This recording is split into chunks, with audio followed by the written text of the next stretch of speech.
Untuk bisa memiliki makam yang tinggi harus punya himmah qawiyah, semangat yang tinggi. Jangan males-malesan, jangan cengeng, ngelihat sinetron dikit nangis, ya. Tapi sulit untuk mencari waktu mengkaji sejarah Rasulullah. Yang remeh-temeh dia demen, tapi yang penting dia lupakan. Sampai-sampai para ulama mengatakan al-himmah huwa ismun min asma'illah. Semangat adalah nama daripada nama-nama Allah. Jadi kalau kita punya semangat yang kuat, itu nanti bisa sebagaimana makamnya para auliyaus salihin. Kenapa mereka bisa sampai ke makam tersebut? Karena semangatnya kuat. Setan bisikin suruh ini, suruh itu, suruh males, suruh jangan ibadah, suruh taruh aja Al-Quran jangan dibaca, suruh jangan terima tamu, suruh jangan kasih sedekah. Lawan dengan semangat yang kuat. Lawan, jangan kita lemas ngelawannya aja setengah-setengah. Setan demen tuh, tetap dia goda terus sampai kita kalah akhirnya. Lawan dengan semangat yang kuat. Al-himmah huwa ismun min asma'illah. Sampai-sampai dulu Al-Habib Ali bin Muhammad bin Husain Al-Habsyi, Habib Ali di zaman beliau ada ibu-ibu datang ngeluh, ashtaki ilaika min waladi, ya Habib Ali, ana mau ngaduin anak ana. Anak ente kenapa? Wahai ibu, anak ana ya Habib Ali. Habib Ali ini yang bikin maulid Simtud Durrah. Anak ana ya Habib Ali kelewatan ibadahnya.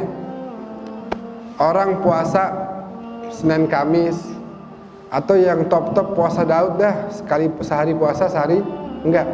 Ini dia shaumud dahr, sepanjang tahun dia puasa, kecuali cuma 5 hari aja, Idul Fitri, Idul Adha, hari Tasyrik dia enggak puasa. Tapi sepanjang tahun selain 5 hari itu dia puasa.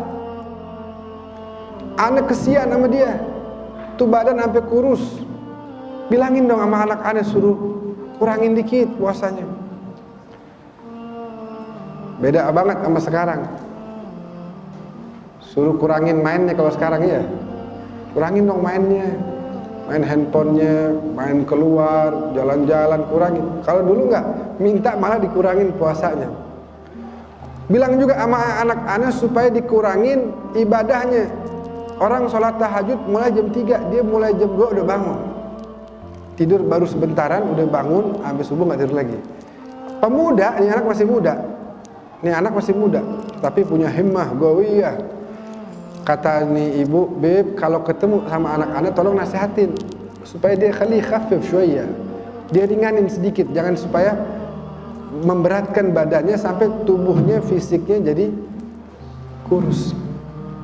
Thayyib, kata Habib Ali, nanti kalau dia datang ke rumah anak nasihatin. Datanglah setelah beberapa hari. Galu ya fulan, Masya Allah, ente punya ibadah bagus, ana dengar ente puasa sepanjang hari, benar? Insya Allah Habib doain biar. Ana dengar juga tiap malam ente istiqamah salat tahajud, benar? Alhamdulillah begitu Habib. Oh, Masya Allah, dipuji-pujilah. Terus kata Habib Ali, ente kuranginlah sedikit. Inna li jasadika haqqun alaik. Jasadmu juga punya hak untuk istirahat. Kasih dia istirahat. Jangan terus-terusan dia paksa buat puasa, terus-terusan dipaksa buat salat malam. Istirahat sedikit lah. Terus dia bilang begini, Habib Ali, ana baca kutubus salaf, ana baca kisah-kisah para orang-orang saleh, auliyaus salihin. Ternyata ana lihat Sayyidina Al-Muhajir Ahmad bin Isa, Sayyidina Al-Faqih Al-Muqaddam Muhammad bin Ali Ba'alawi, Sayyidina Al-Segaf Abdurrahman bin Muhammad, Sayyidina Al-Idrus Abdullah bin Abu Bakar, Sayyidina Syekh Abi Bakar bin Salim, dan lain-lain. Itu ulama-ulama itu punya magam yang tinggi, sampai-sampai di antara mereka itu sampai termasuk orang-orang golongan yang yud'a aziman fi malakutil a'la, sampai dipanggil sebagai orang yang mulia nanti di yaumil qiyamah. Sampai-sampai masing-masing dari mereka disebutkan dalam kitab-kitab itu, kul wahid minhum indahu rayah, masing-masing punya panji, punya bendera. Nanti Sayyidina Al-Muhajir, para pecintanya ada di bawah benderanya, untuk sama-sama nanti mengarah kepada Rasulullah. Saya dengar juga Sayyidina Al-Faqih Al-Muqaddam begitu juga, punya panji, punya indahu liwa, dan para pecintanya di belakangnya sama-sama menuju kepada Rasulullah. Begitu. Saya dengar masing-masing punya panji sendiri-sendiri. Habib Ali, ana nggak mau dompleng sama mereka, ana nggak mau ikut di belakang mereka, ana pengen punya panji sendiri katanya. Ana pengen punya bendera sendiri. Ana nggak mau dompleng sama mereka, ana nggak mau ikut di belakang mereka, tapi ana mau punya panji dan bendera sendiri.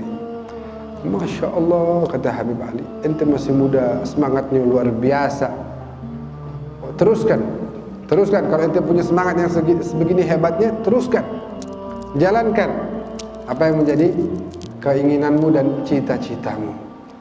Nah, jadi habis itu nggak lama ibunya datang lagi. Kev, udah bagaimana? Udah dinasehatin? Kata Habib Ali, bukan ana yang nasihatin dia, dia yang nasihatin ana, katanya. Harusnya dia yang nasihatin ana, dia punya semangat yang berkobar-kobar. Itulah yang diambil pelajaran dari para auliyaus salihin, para ahlul bait, para sahabat Nabi. Dulu Imam Ali masa mudanya luar biasa. Sampai disebutkan oleh Nabi, la fata illa Ali wa la sayfa illa Dzulfiqar. Tidak ada pemuda yang sehebat Ali. Tidak ada pedang yang sehebat Dzulfiqar. Jadi masa mudanya sampai-sampai waktu perang Khandak. Perang Khandak itu waktu itu umur beliau berapa? 20 sekian tahun. Masih muda, tapi beliaulah satu-satunya yang berani melawan Amr bin Abdi Wud, jagoan Quraisy, yang katanya kalau dia ayunkan pedangnya gitu, set, itu biar kata nggak kena orang jatuh dari hebatnya. Tapi jatuh di tangan pemuda yang memiliki himmah gawiyah, dia punya semangat yang tinggi. Itulah yang harus kita lakukan dalam diri kita, punya semangat yang tinggi. Ajarkan anak-anak kita juga supaya punya semangat yang tinggi.